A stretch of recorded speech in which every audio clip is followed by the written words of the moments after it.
Hello,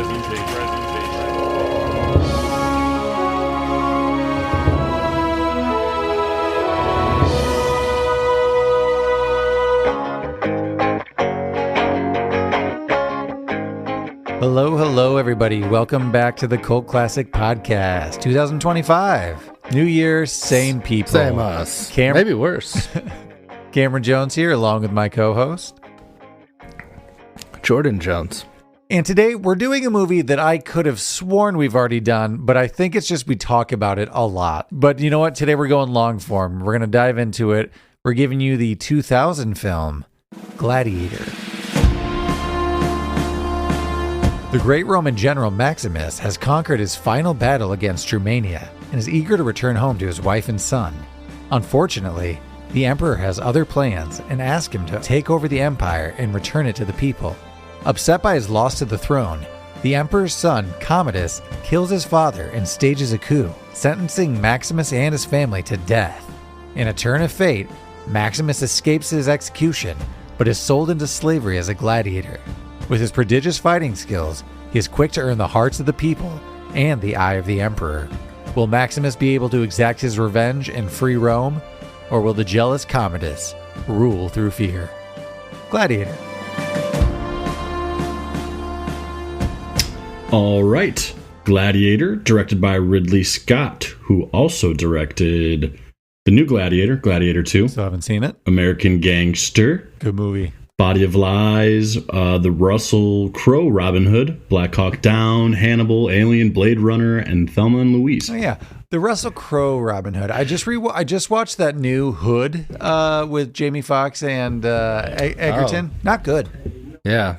Yeah, I didn't think that one was good. I didn't think it would be. They tried to modernize it. Music by Hans Zimmer and Lisa Gerrard. I think she was just like the... that sort of... I wouldn't say she's doing the heavy lifting, but I think I read it was co-written, and there was kerfuffle because she couldn't be nominated. They can't be a co-nomination for a score. I think that was what it was. Oh. So the Academy's like, we're going to let Hans take this one? Yep. It does sound exactly like Pirates. In some areas, to me. Yeah, it sounds pretty piratey.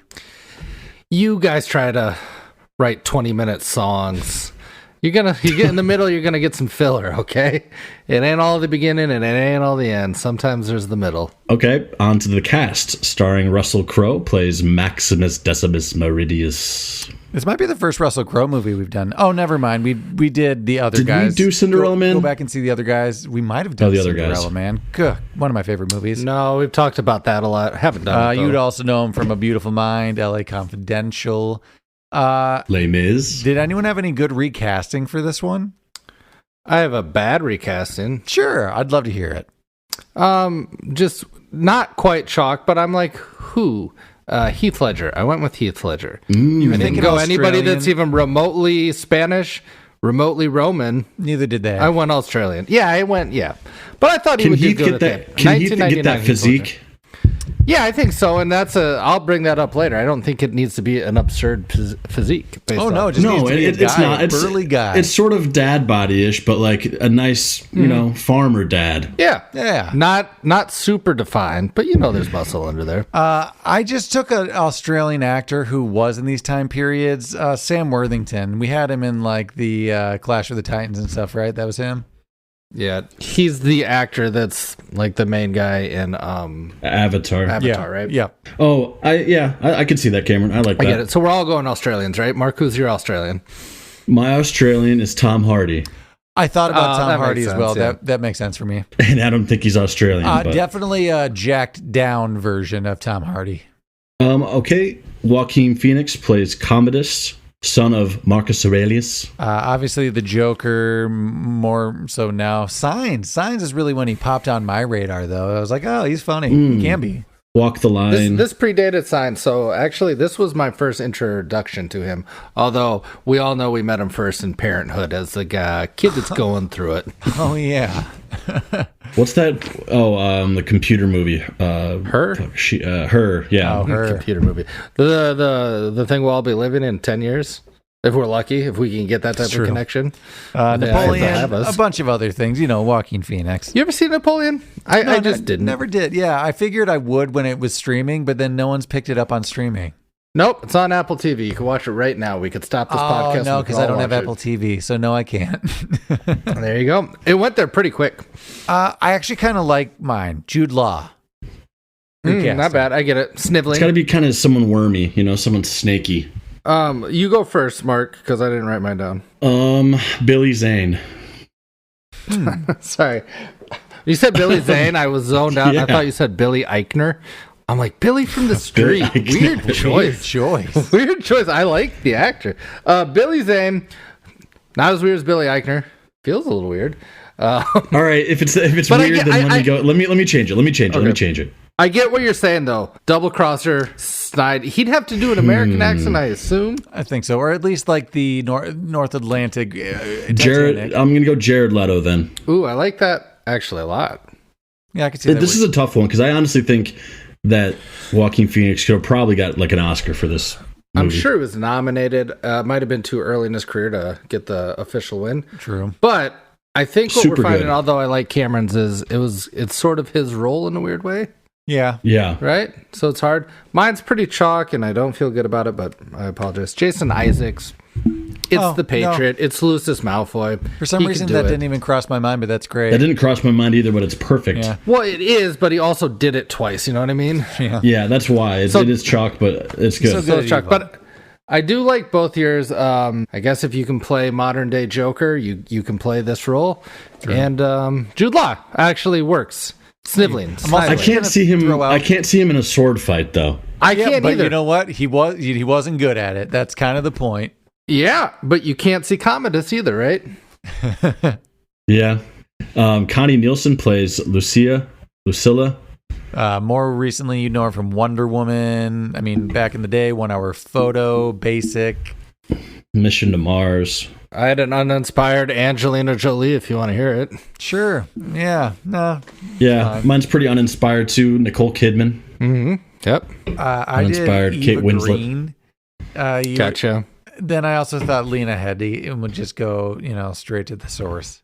Oliver Reed plays Proximo, the slave trader, kind of the leader of the gladiators, if you will.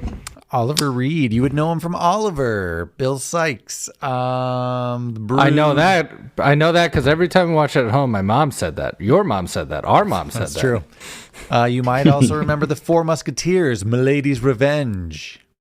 He's in that. I have an old Mark Hamill. I don't know. Oh, I get that. Interesting. That actually works a lot. That works for me. I Weird, use him a lot, Mark Hamill. but I think this one actually works good because he does a lot of staring off and like kind of whisper talking. Anthony Hopkins. It's too much, too grandiose. I get it. Yeah, think about his character. Like all he does is like monologues and speeches like that are grandiose. I'm only going to touch on a couple more here. Jimon Hansu plays Juba, Russell Crowe's friend, Gladiator friend. You definitely know him from Blood Diamond, Guardian of the Galaxy, Amistad, In America. He's in the new Quiet Place Day One, and I think he's in Part 2 as well. I watched Amistad a bunch for whatever reason. It was on HBO at a time when we had it. Yeah, I was going to say, I feel like you've seen Amistad a lot for some reason. Oh, yeah. Steven Spielberg directed, starring, yep, you guessed it, Matthew McConaughey, sort of, as a lawyer. This is another where like this is just kind of his role because Anthony Hopkins is where he got like on my radar, but I just tried with Idris Elba. Oh, I get that. Oh, that's a good one. That's probably chalk good for me. I did Anthony Mackie. Anthony Mackie's weird. I don't know how he acts. He acts normal, but in interviews, that guy's got some weird to him. Is he like pompous or like what? Like no, just like kooky keep weird. You guessing. Kooky weird. Not unhinged. Yeah, not untethered quite. Just little squeaky. Is Seal disingenuous? Just like is Seal bad?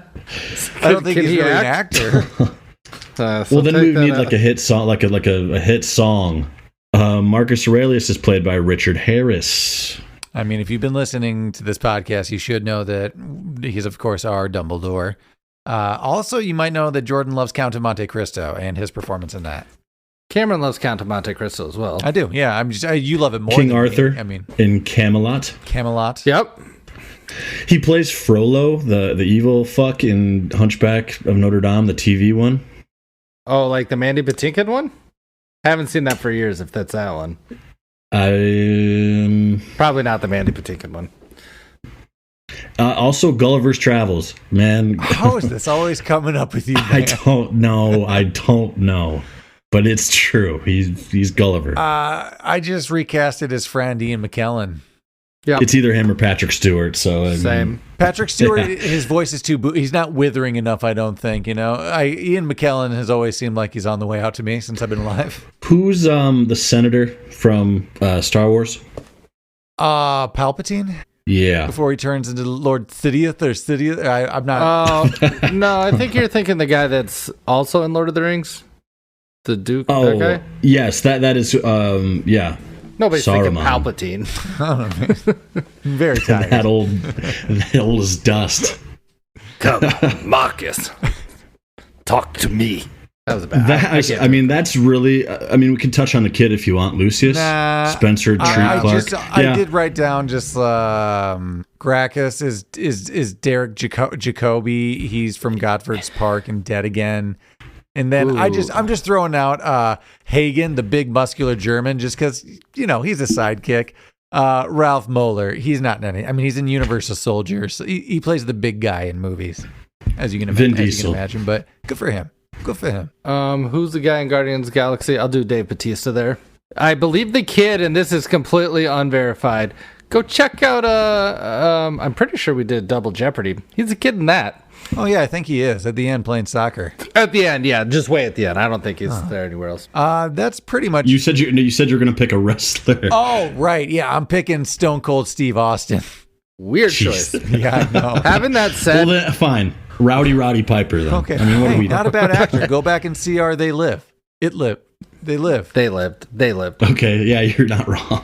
He can act. Not a good actor. Kick some butt. He acted. It's true. He did it. Well, we'll move it on from cast and crew for this one. Let us know what you thought of some of that recasting, but we're going to move it on to Unverified. Unverified.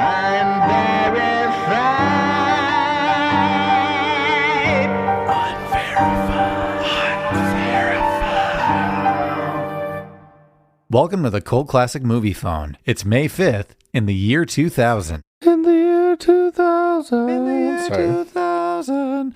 You could have seen Mission Impossible 2 with Tom Cruise. And I did. Not in theaters, but I rented it. I got around to it. Disney's Dinosaur. Nobody saw that. I actually did see that one.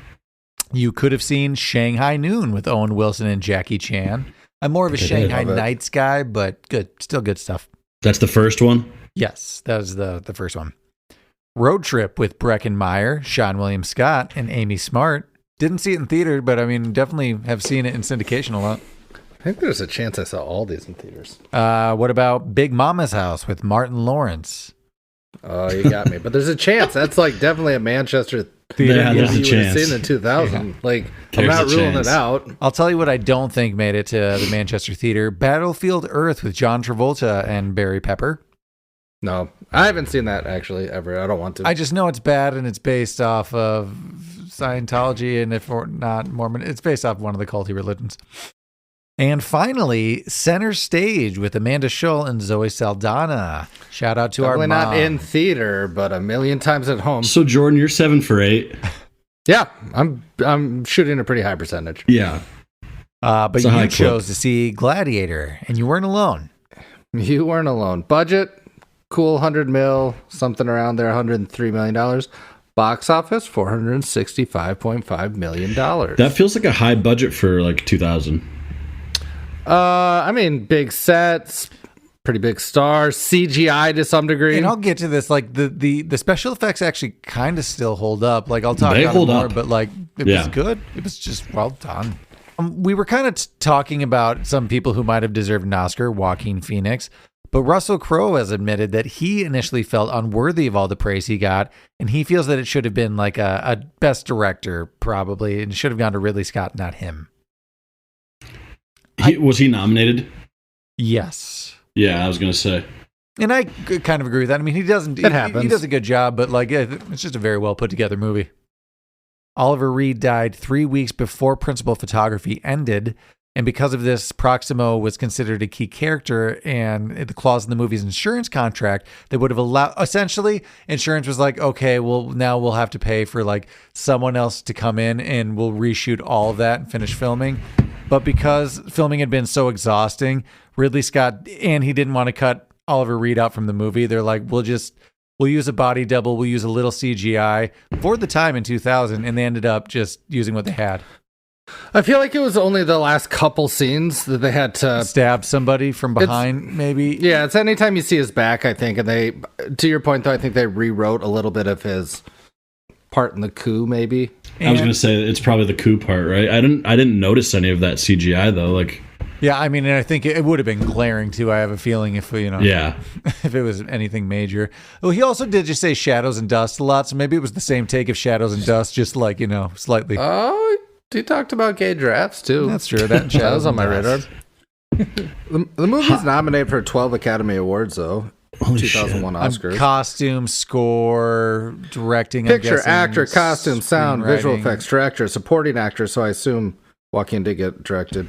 Editing, original screenplay, cinematography. Or best supporting actor? Mm-hmm. Okay. Hans Zimmer's score is one of the best-selling movie soundtracks of all time. So nice he did it again for Pirates. Some people are accusing him so on the nice internet. He did it twice. Yeah. Can't get it past us, I'm telling you. Sounds like a pirate movie. It won for Best Picture, Best Actor, Best Costume Design, Best Sound, and Best Visual Effect. Oh, he did win for Best Actor. I thought he won for... I thought he won in A Beautiful Mind. I thought so too. Huh. That might be super unverified. This is Russell Crowe's favorite of any American movie that he's done. Also cites that Maximus is his favorite role. No shit. After all that, yeah. No, I mean, he's got a lot of good movies, but it's top 3 for sure, right? You guys want to hear some petty facts? Because I have a bunch of them. Let's hear some petty facts. Love it. This should just be a category. So, petty facts. Russell Crowe became good friends with Richard Harris during filming, a friendship that did not last long, unfortunately. Harris passed away in 2002. Oliver Reed, on the other hand, took an instant dislike to Crowe, and despite the fact that he was really good friends with Richard Harris. Apparently, at one point, Reed even challenged Crowe to a fight on set. Okay. Well, I don't want to be rude, but we know who won that. Father Time. Beat the shit out of both. That's true. Jesus. It was a short couple of years for them. Braveheart was 95. Mel Gibson was offered the lead role and turned it down. At 43, he felt he was too old to play Maximus, and Russell Crowe was 35 at the time of filming. Wow. That was the only what if I saw. I could kind of see it. I mean, he played within a year or so, or just the year before, Benjamin Martin. So he's probably like, I did Braveheart, I did that. I'm good. I don't want to wear a kilt anymore. I got to make what women want. I got a weird history for you. The real Commodus, although he was initially favored by the Roman people, he was a megalomaniac and he got carried away. He started incorporating his name into common terms, like you had to say his name before money and other things. So eventually he was poisoned, but then he threw up the poison and it didn't take, so he was strangled to death. That's it. Russell Crowe did win for Gladiator, and then was also nominated for A Beautiful Mind and The Insider. So he did win for this. And I for whatever reason, maybe this is a Mandela, Cameron. No, I thought he won for A Beautiful Mind as well. He won for A Beautiful Mind. Crazy. Maximus's tattoo letters SPQR stands for Senatus Populusque Romanus, which translates to the Senate and the Roman people. This was one of the main slogans of Rome throughout its history and can still be seen in modern times on manhole covers. Not my manhole cover. This is just like a little fun filming one. The opening battle scene was in Bournemouth, Surrey, England. And it was a Royal Forestry Commission area, but it was already scheduled for... They burned the shit out of it? Yeah, they burned the shit out of it? It was scheduled for deforestation, so Ridley Scott was like, oh, hey, we'll save you guys some money and I can burn this down for you. And they did. They were like, sure. That's all. That should happen more. I suppose nowadays you don't get to burn down stuff. You probably it's all CGI. Mm-hmm. That battle sequence took 20 days to complete. That I remember as a kid watching that and just being like, holy fuck, this is amazing. It's good I know opening. I've said this about so many amounts of scenes, but that is a great opener. That gets you all jacked. It's a good cold open, yeah. Just hey, we're just doing right it. away. This is where we are. Like just you want to see more of the movie. Off the shorthand, that's a great opener. The Dark Knight with the bank robbery, get a heist right away. Introduce us to Joker.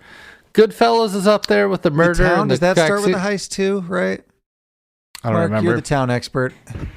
Oh, the town. It starts with. It's got to start with. It's a bank robbery. It's the main bank robbery. Yeah. You guys want to hear some more petty news? Petty news. Yeah. Russell Crowe was continually unhappy with the screenplay, rewriting much of it to suit his own ends, and he would frequently walk off the set if he didn't get his way. The famous line, "And I will have my vengeance in this life or the next," he initially refused to say, telling screenwriter William Nicholson, "Your lines are garbage, but I'm the greatest actor in the world, and I can make even garbage sound good." I don't want to slander anybody's names, but I've heard a lot of bad things about him. So on and off camera, right? He said the speech anyway because he was unable to ad-lib anything better, and Nicholson said, in his defense, "My lines are probably garbage." Sounds like that's somebody they got to throw a phone through at him. I heard he did a lot of that, throwing phones at people. Here's another petty fact. Oliver Reed's main motivation for taking the part of Proximo was because he fancied a free trip to London to see a couple of shows. Yeah, a little more on that. Oliver Reed insisted to Ridley Scott that his life was his own after 5 o'clock and he wouldn't do any more filming past that, to which Scott agreed. Seems like it was not fun to work with Oliver Reed on his last movie. I mean, seems like he knew he was going. He must have been feeling real bad. Quick other petty fact: Tom Petty's first band was called Mudcrutch. That I knew off the top of my head. Mudcrutch. One last little petty fact here for you: Richard Harris would frequently ignore the new rewrites because he couldn't be bothered to relearn his new lines. So he would just stick with the old scripts. Rich, we got to tell you, you're saying the wrong shit here. I know. Yeah, but it's all like dust in the wind, like Cameron said, shadows, and Yeah, right. What was? I mean, if you went word for word what Richard Harris said, most of it was Maximus. Like, that's it. He said Maximus, like just that noise.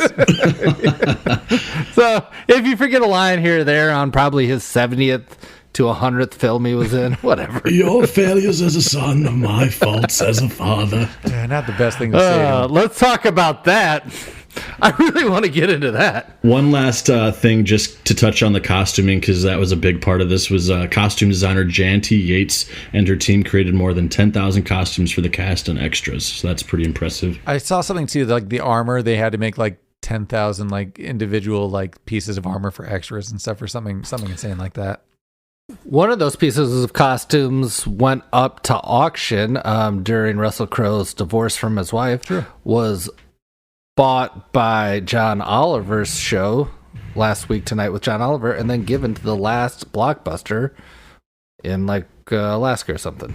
All factual. I remember following that. There you go. Last little thing. This might just be just for Mark. I got breaking news. Oh, yeah. A central part of this movie's main battle theme was reused nearly identically in the famous score of Pirates of the Caribbean: The Curse of the Black Pearl, 2003. I saw a lot of thumbs down on that fact, so I wasn't sure if we should believe it or not, or if someone was 645 helpful, 19 thumbs down. I mean, it's a pretty big skew. I don't know. Let us know. Guys, let us know in the comments. We all felt emails. it, but is it true? I don't know. Let us know. I don't know. Mark, this fact's kind of just for you. I think you're going to like it. But at the beginning, Ridley Scott and Russell Crowe didn't really have a way to introduce Maximus, so he just improvised, pretend you're looking at a bird. Now pretend the bird flies away and you remember that you're here at a battle. And that was just him staring off into an empty field.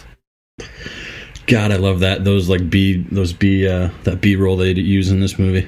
Last little one, Giannina Faccio, who played the wife of Maximus, married Sir Ridley Scott in 2015. Fun name. Let us know if you have any interesting facts from this movie, but we're going to move it on to questions. Comments. Animosities. Questions, comments, animosity. Question, comment, animosity. What do you guys got? Just a little story time. First rated R movie myself and Cameron saw in theaters. Yep, without our parents, yes. Well, even with our parents, I don't think they were taking us to rated R movies. Our sister Jessica took us, if I recall. Yeah. But no, because I'd been to a rated R. Yeah, because like when you're the youngest, you just got to sit at the end and close your eyes when you're told to sometimes, you know? But in the movie theater, I think you're mistaken. Anyway, it's first one I went into. Green Mile. What year did that come out? That's not rated R. I think it is. I mean, that came out in 1999. I'll get a fact for you. Anyway, I saw the previews for this, And I think I was 13 or 14 at the time. I'm like, I got to see somebody get their head cut off with two swords. And I did. And this is not grotesque, a brutal movie, but it's not like gratuitous. It doesn't feel gratuitous or like over the top, really. No, I mean, it's violent because people are getting killed, but in today's standards, it's not like that bloody. Cameron, you're right. We saw The Green Mile 100% as a family. That's right, or yeah, I'm pretty sure that's like one of other examples. And if you want to talk about gratuitous, Delacroix's murder or execution of that is way worse than anything. Yeah, in Gladiator. I had to close my eyes in the theater to hear that. Yeah. Anyway, I just this was like one of the first movies I sought out like as a kid, like for VHS. Like I had this movie on VHS and like broke my VCR, like rewinding and playing it. I fucking love this movie. Still probably like a top 5 for me.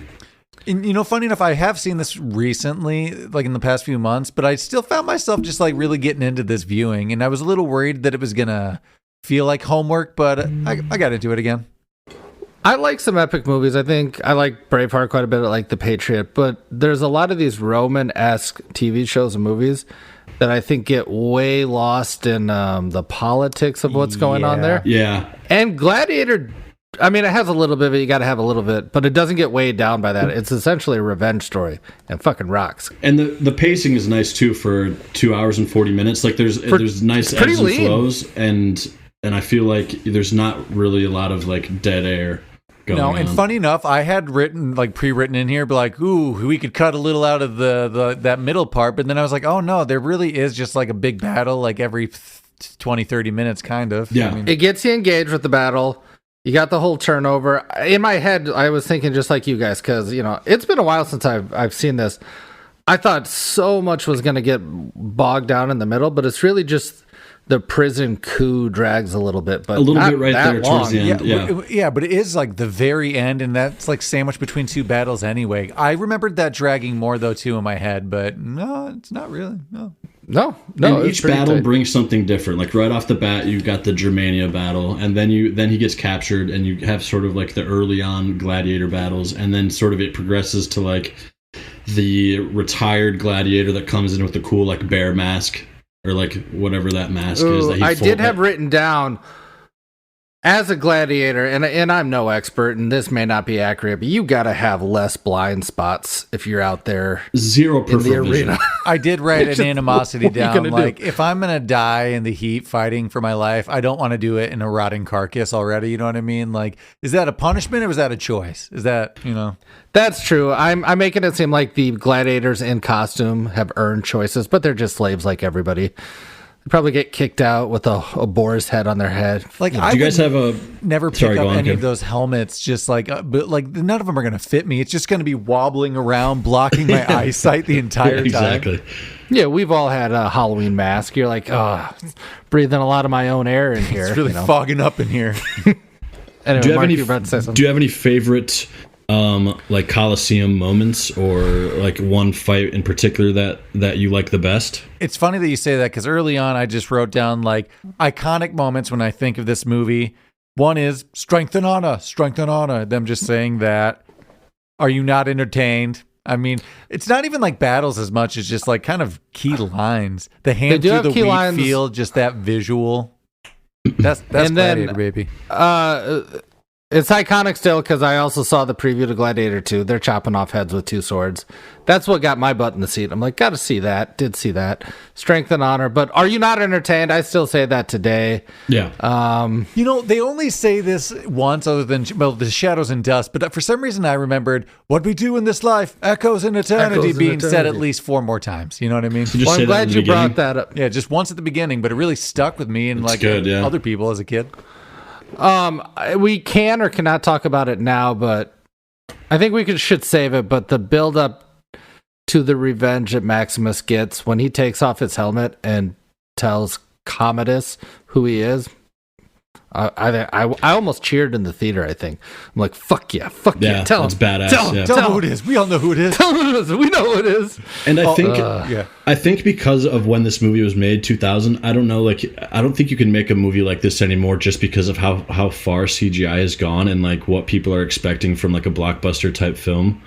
Like it's almost way too over the top nowadays. I saw Gladiator 2 and it's I mean, it's unnecessary, but it's still a good action film. It's still worth the watch. That's because the action isn't. I mean, there is an absurd amount of like set pieces and battles, but it's within the story, and it's not like each battle doesn't take 50 minutes. It's really like a 15-minute scene here and there. You know what I mean? Although funny, Whereas you I say feel like that, in today's day and age, it is a good paced movie, but it is long still. Because like I hit pause at one point, and it was like a little past 2/3, and I'm like, oh, I'm almost done with this, and it was still over 45 minutes left, and I was like, oh no. Yeah, Cameron, you gonna have a coup without 45 minutes of fluff? Listen, Coup's like 10 minutes in between there. It's really not that long of a coup. No, but it gets bogged down. But you need it. You need to see how much of a dick Joaquin Phoenix's character is. Really, also how much Lucius just really screws it for everyone. I've never noticed how much of this downfall is really just Lucian and his mother. It's his mother's fault. That's a big animosity for me. What the fuck is she doing, like, telling him that shit? That's what I'm to believe, right? That she, like, or he also overheard something? What? To go back to real history, she should have just poisoned him. Oh, she's mixing him tonics. She was poisoning him. When he's out, just step. Like, it's not even that hard at that point, you know? She just didn't want blood on her hands? I guess probably so. But she had blood on her hands, Jordan. She still loves her brother, probably. Yeah. Yeah. And he really loves his sister. Yeah, he does. You know, we got the biggest show on HBO. Oh, fucking. I think that was their pretty big hit, right? It was around this time of the Game of Thrones. No, Game of Thrones. Sure. Sorry, a little ahead of their time with the incestuous Game of Thrones. The only problem is it wasn't mutual, right? It was Commodus, one-way street, trying to have sex with his sister. It's the vibe I was getting, yeah. Seems, yeah. Let's just talk about Joaquin Phoenix since we're here. It's just a perfect role for him, and he just does playing that creepy, like, just corrupt son really well. Now, granted, I was, like a young teenager, and you guys were even younger coming out of the film, but I remember in the movie hating him. Yeah. And I was thinking about this. You hate him because he's doing all these bad things, but I think he plays it really well. Mm-hmm. It's surprising that this is one of his first big roles. He evolved past it. This is sometimes, like, if you play such a despicable villain, true. You either get typecast for villain, or you just don't get cast again because people don't want to see you as anything else. But he shook it off. No, that's true. I mean, it's kind of surprising. Did he have like a gap between like really charging forward though, or anything? I can't remember. I think Signs came out pretty quickly after this and helped him. That had to be like 2002 or 3. Just like seeing him, that gave him like a completely different character. And then later on, he became obviously like a perennial Oscar nom for a while. But I'll tell you what, those busts of Richard Harris as Caesar, I'm like, yeah, that's a ruler. I buy that. I also saw the bust. I'm like, that's pretty genuous with like how he looked. Well, I imagine it's a younger version, but doesn't it suck that like they carried all those to Germania across the battlefield? That someone's responsibility was like, are these like the number 1 sculptures, or are these like the travel sculptures? I have so many questions about that. Oh no, Caesar's coming. Fuck. Oh, also that montage of like and like weather. He's riding a horse from Germany to Spain. That's what that that never dawned on me as a kid. I did have that. So I had that completely written down. One, the fact that he got back to his house ever. Like he hasn't been navigating their travel points. He's just been killing Germanians left and right for 12 years. How the fuck did he get home? The horse took him home. Really, he was just kind of travels a lot easier in Europe. I'll tell you that. That's true. That's true. The public transit just gets public transit's nice over there. Yeah, I didn't even think of that until this viewing. That it's a long track. Same. This is the first time it ever dawned on me. And he's like bleeding out that whole time. They make it seem like it's a day or something, but like that would be weeks. Months, actually, right? Yeah, I assume. He had a backup horse, and that got him just there in the nick of time to still see his family. Yeah, isn't that a bummer? Like, even after all that, he was like a couple hours late. Like, if he would have slept a little less. But does that mean that he only got beat by a little bit? Yeah, I mean, they're still smoldering. It seems like it's a very fresh kill. Yeah. Oh, yeah. You're really looking back during that time. It looks like he was doing quite a bit of pondering during the beginning of his Gladiator run as a slave. He had to be thinking, if I just would have pushed it a little harder. Cut to him like wandering in the wrong direction, just completely incapacitated. Be like, oh, if only I wouldn't have passed out for those 5 hours. Because he was still dealing with his arm slit. Yep. That whole Shoulder, time? that gross maggot cut that he got that just got healed by shoving chewed up something. Spit? Yeah, what was that about? Didn't love that. The mouth is a disgusting place, I've been told by, the internet and stuff. That couldn't have helped. Oh, this is more for people who've just seen the movie as recently as we did and remember the beginning. A lot of blame to go around with Caesar. Get more people involved with this passing of the throne. Let's keep it a little less secretly down, at least, for God's sake. But on top of this, he alluded to, maybe I don't know that my son's a murderer and will murder me, Joaquin Phoenix, but he knows he ain't good. He's not a moral man. He says at least that much, but I don't think we think he's that unmoral, No, but I would agree. If you're going to tell someone they're not going to inherit a mass amount of power, maybe have a second guy in the room to, I don't know. Yeah, have a witness there. Also, on top of that, I think there would have been 6 second guys. Even in their private times, it seems like emperors, rulers, kings have lieges and shit all over. You know what I mean? That's true. How many Legions? private conversations are happening? Oh.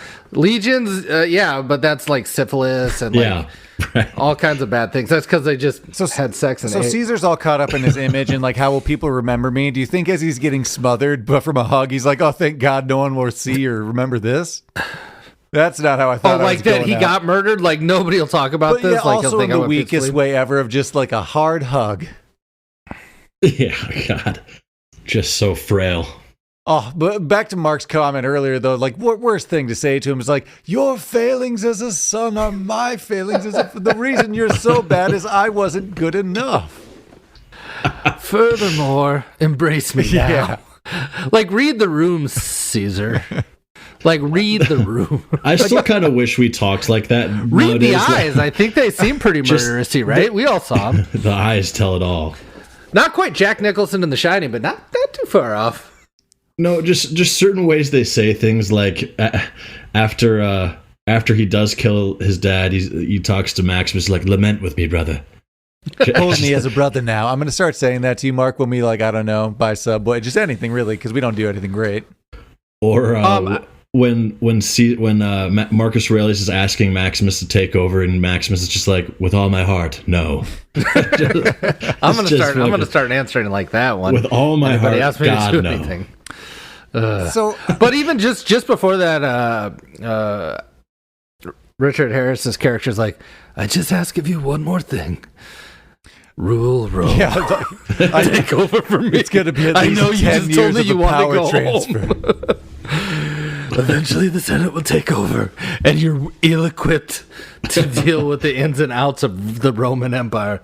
But just for me, rule Rome. But God damn it, these people respect you. Yeah, but those people don't know. Does an average person in Rome know Maximus? Are there stories of him? I mean, at least when they're going, or is it you have to be boots on the ground? I think so. I mean, I don't think they love him as others love him, but I think they know that he's that cool general that's getting stuff done. You know him. Ooh, side note, Quintus, the third in command? Oh, third no, in command he's guy? just his man. No, but he gets a little high on his horse when he's shield your swords at the end. Oh, where was sorry, that, bro? guy. Could have used a lot. I thought we were talking about the manservant. I'm sorry. No. Yeah, could have used that maybe a couple months ago when you were sending everyone to kill my family. Yeah. Or even during the coup. Anytime earlier than that. A little late for me. If you Russell Crowe, you just got to you can't try to right away, right when he's being crazy. I mean, come serve me, brother. You have to just stab him there. I mean, that's your only chance, I think, maybe to avert all this. Oh, let's get into this a little bit, and it's confused me since I was a young boy. Mm-hmm. The Lucius and Maximus relationship. Absolutely nothing. Nothing there? No, just the same age as his dead boy, and I always wondered as a kid, I'm is that his son? Is there another out of? I've thought that from time to time. I think he had his own dad, and if it was his son, I'm still not sure. I don't think so, though, right? It just feels like a weird, they're alluding to it a little bit, but then they're not, and then he's definitely not. His old fling, and then she got married, and that guy died, and then they were they together though, the sister and him? Yeah, and they never or really did she just have feelings for him? You can tell there's an old fling or something. Yeah, they definitely dated because even she says he broke your heart, not as much as no more than I broke his or something like that. They were a thing. Well, without spoiling the Gladiator 2, Lucius is the main character. Is it his son? I was trying to figure out where the sequel would be, and it's like the real answer would be no, but it's really kind of the same plot, and Lucius is just kind of like trying to uphold what Maximus's ideals and principles were.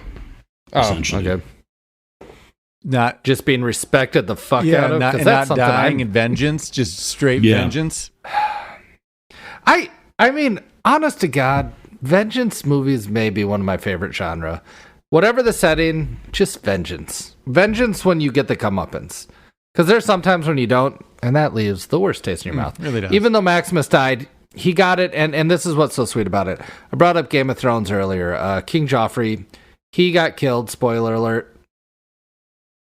Retroactively. He got killed, but it wasn't satisfying to the viewer in any way, right? He got poisoned and it was quick. What was so satisfying about this is Joaquin Phoenix's character got the shit beat out of him publicly and then saw in the eyes of his murderer, like Russell Crowe was about to kill him. Kind of, but at the same time, we got to see him. While there's nothing in Russell Crowe's eyes, he's like, this guy's not even seeing me right now. No, he's just trying to open the door to his heavenly home. Or wherever the fuck the Romans go. I don't know. Elysium. Wheatfield. There are a few times it seems a little action movie with dumb lines like the frost. Sometimes it makes the blade stick, and then like a slash. There are a few of those, but yeah, it's still 2000, maybe some of the lines are garbage. Maybe he was right. You can take this with you, or you can leave it. But one of my favorite things to do in big epic movies like this, where they have battles, watch the extras, because a lot of the time in those wide scenes, they're doing their two anything. Moves. Yeah, they're just like going like they're just because I forget what I was just watching, but apparently one of the worst of these to watch is the day fighting scene in The Dark Knight Rises with all those guys. All those cops in the background. I feel like I can picture that. Yeah, the tigers is a cool part of it. I like that. They had to loan those from a zoo because they had a lot of problems getting animals into the country because of rabies and vaccination laws. I do remember that being a big, hey, we're doing a little green screen, but we got real tigers. Watch the bonus features. Trust us. Cameron, you brought it up. They did use, obviously, a lot of, for the introduction shots of the Coliseum, some CGI, whatever, that age bad. But I think inside the Coliseum, outside of the Coliseum? Yeah, okay. Yeah, I know what you're talking about. But that wasn't the worst. That seems not terrible. It didn't draw me out. It doesn't take me out of it. It's almost just like it seems like an artistic taste that we've just taken on this, More than outdated to me for some reason. Yeah, it wasn't like wildly outdated, but I don't think it drew too heavy on it, where I think when you make it the focal point, it does. Two little animosities. The announcer at the Coliseum, terrible voice for it. Who hired that guy? Harvey Firestein. Yeah. That'd be awesome. And number two, just kill Maximus right after he takes his helmet off. Send some guards to get stabby immediately. He'll be forgotten. You waited so... If everyone would just stop dragging their feet, just immediately sneak him out, just immediately kill him, just somebody make a move. Or just make a mockery, make an example of him, torture him. Do whatever you want. In front of everyone, just stab him there. It's ridiculous. But I did along that note, how wild as a spectator, we see all the behind the scenes stuff, the coup, what Maximus went through. Say you're just at the Coliseum that day, you're like, can you fucking believe the Emperor's gonna fight Or more Maximus? so like, you're just like a vendor outside, you're like, oh, our leader's dead? Yeah. Holy fuck, you're in there, you're like, everybody's dead? Like, that wasn't on the schedule today. I thought we were doing the Rage of Carpathios or whatever. Yeah. I couldn't quite hear, but I think the Emperor's sister said something and they just all left. That's a main card that I want tickets to. Is it free? Does the public just get... Does anyone have a job? How is the concessions? Oh. Yeah, just throwing bread in. Hey, hot dogs. Here, get your hot dogs. I don't even give a shit if you want it. It's coming at you. Bread bowl for you. Bread bowl for you. I'm like, fuck yeah. Cotton candy. Caesar cotton candy. Oh, another little fun historical thing for you. It was actually the opposite. Thumbs up meant stab him. Thumbs down meant, let him live. Oh, really? They got that. Interesting. A thumbs up was like, yeah, kill him. I remember doing that at like school. Just the thumb is something like, are you entertained? Are you not entertained? Like the thumb was a big My wife thing. and I do that for jokes that land badly in the house. Yeah. I'll tell you what, it's always thumbs down. Like, the thumb doesn't come out for an ups very often. Okay, question to you guys. It might have made it too big at the end, but do you kind of wish his army would have gotten there so we would have had that moment where they were like, huzzah, huzzah, you know what I mean? And like gotten to take a fight to the city a little bit. It would have been maybe too much, too big, but... Are you saying the coup works? Yeah, if he actually would have gotten away, he would have made it to his army. They would have stormed and killed everybody. That's how you pad another hour on runtime, Cameron. That's true. That is true. As much as I like everything to work out in movies, this was better because I guess one, it was a little more realistic. It's a gut wrench when everything goes poorly. But because we get the vengeance and Commodus, what's his name? Commodus with a D. Because he dies, I think it's fine. Without that death, yeah. Or even a less satisfying death would have ruined it for me. But also just side thing, but like he stabs Maximus in the lungs, it seems, with the long pointy thing. I like where he's like, cover that up. He would be coughing blood the entire time from the moment like he's coming up, like be glaringly obvious that this guy is dying. Yeah, he was internalizing it, and on his way to Elysium. We say the people were confused, but seeing the way he was stumbling around, I think they had a good idea what was happening. Did everybody in the stands know that Joaquin's Phoenix was a sniveling bitch? Like, everybody kind of knew that already? I feel like we're getting the vibe. I mean, we're laughing at him openly when he's turning his back and stuff. Yeah. That's what I liked, like, slowly throughout the movie, even, like, the gladiators, like they're on Maximus's side, and, like, even the big gladiator friend who like tries some of his soup, and like they're all on his side. I like after that first battle, immediately the entire slave quarters is Maximus. Respect right away. If you go back though, you watch. There's one guy not cheering, not doing the arm thing, just staring mean mug down. Check it out. There is one guy. I think it's before we get to Rome. It might be just when we get to Rome. They do like a tracking shot of the slave quarters or a dolly shot. One guy's definitely gotten, somebody should have caught this, what looks to be like a Goldberg barbed wire tattoo. And I'm like, come on, guys. We don't have Goldberg barbed wire tattoos in there. I get you got to take the body tap. It's definitely in there. I don't remember quite Jordan, which it's part. Tribal. This was John 3:16. Yeah, it was definitely tribal. The tribe of Goldberg. Petty question. Mm-hmm. Would you rather get shot by an arrow or a flaming arrow? Just regular arrow? Flaming. Because does it matter? It might cauterize or something if I pull it out immediately. Yeah, I don't think so. Okay, question to you. Would you rather... here's the petty answer. I know with a flaming arrow, I'm more special. Like, that's a special arrow. Oh, look, Jordan's blade. Okay, question to you. Would you rather do this sort of like Germania beginning broadsword fighting or line up Patriot style?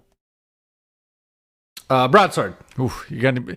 Think about how tiring that's going to be, just swinging. It'd be awful, but Patriot style ends in that as well. Yeah, but at least you're just standing. But before that, you get to get shot with the bullet and cannons. Yeah. Like, they're both similar, right? Yeah. Both would suck. Just the amount of times that Maximus could have gotten killed just as, like, the general, like, just in that main fight. Like, it's just surprising that he was just in there fighting with all of them, just in the midst of everything. That in the midst of all that, you share a moment with your one friend that you're about to stab each other's faces. Like, we're in it and still. Then that one friend ends up burning and crucifying your son and your wife. Don't worry. He tells them to sheath their swords at the end. Yeah, that guy never gets his. That's kind of annoying. I did write that down as he didn't do anything good. He could have stepped up as well. From the beginning, yeah, should have. It seemed like they were friends and immediately turned his back on him. Yeah, that was underwhelming. Leading up before they go to the final fight, just to jump way forward again, I like all the lines that Maximus says to Joaquin Phoenix, like, you've been scared your whole life. I'm going to beat the shit out of you. I don't care. You know what I mean? Like, looked me in the eye. Loved that. In this life or the next, vengeance will be mine. It's going to be this one. I fucking love this movie. I guess this is when we do these movies that we've seen a lot probably in our lives, but I haven't seen in a while. Sometimes I'm like, oh, this is going to be boring and slow moving, and I don't know how excited I am to watch it. It'll feel like homework, but this one wasn't. Surprised me how I'm like, oh, it's still entertaining, even though I know what's going to happen. I said the same thing. It felt like homework going in, and then like the battle scene started. I'm like, no, this is going to be good. They're like, oh yeah, I fucking like this movie. It's good. My last note is this is a reminder of something I bring up on this podcast so many times. I don't want to see a TV series of this, but fucking 2.5 to 3 hours, tight little story. 100%, dude. Boom, Absolutely. I'm good. I don't care about the fucking politics. I'll read a book if I'm that interested. I'm not. That's actually Just kind of a give me good this segue movie. into our possible Mount Rushmore here. Yeah, There we for go. that we'll move it on. Let us know if you have any major comments, questions about this movie that you think we missed. But we're going to move it on to Mount Rushmore, top 4. Mount Rushmore, top 4. Mount Rushmore, top 4. This episode, we are doing movies that we don't think needed a sequel. We're going to start it off by going Mark, Jordan, me this week. Mark, what's your choice? All right, movies that didn't need a sequel. I'm gonna go Jurassic Park. That's a good call. I don't think First one's a should have classic. stopped there. Should have stopped there. Yeah, couldn't agree more. They got off the island. They got off the island. Although there's pterodactyls. Nope. That's Go like back the and listen third. to our Alan. Go back and listen to our Jurassic Park. It is a little in Vegas. Kind of speaks for itself. Stands alone. It's a doesn't need standalone anything movie. else. So that's mine. That's mine. Okay. I'm gonna take this one because much like the Gladiator, it has a sequel, but it was like 15, 20 years after the original. I'm gonna go Dumb and Dumber 2. Oh, I'm not Yeah, sure if I ever saw it, actually. Yeah, and it makes sense. You can't re-get that classic, especially if you're going to do it. Dumb and Dumber 2 came out in 2014, so it's like unbelievable. I just don't get why Is they that made it. It that's was what, unnecessary. not even The first Jim one's a Carrey modern-day classic. and No, I'm not. I'm not Dumb and even Dumber. counting. That one, Dumb and Like Dumber. yeah, I'm not counting Dumb and Dumber. That was ridiculous. That shouldn't have made sense. But even the one with the original cast, it was like too far gone. Yeah, that's actually So you can count that's actually both of those. I twofold don't good. consider That's a Dumb and good- Dumber good even call. an option. I have like 2 of those I was debating on, but just because I already said this on accident off air, I'm going Speed. Speed 1 is great. Speed 2 is definitely a straight to It's DVD bad. feel. Straight Is to Sandy VHS, not even yeah. in that one? I believe she Okay. is. No, Sandy is for sure, but it's on a boat. Yeah. It's on a boat. It's just a different movie. Keanu's not in it though. Yeah, he read the script and he's like, a boat? A boat that can't stop? How am I gonna jump a boat? I think the problem with a lot of these, when we go out on the list, is oftentimes with a hit like this or like Speed, what they do is rather than even recreating it, it's like we're gonna get a new director, we're gonna rush out the script, and it's bad, and like you can't capture it. But then there's classics, like you said, Mark, like whoever directed Jurassic Park 2 wasn't Steven Spielberg. You know what I mean? And it wasn't neat. Some honorable mentions. Yeah, Anchorman 2. God. That's definitely on Yeah. my list. One you probably forgot Zoolander about, 2, Zoolander yeah. 2. Same problem.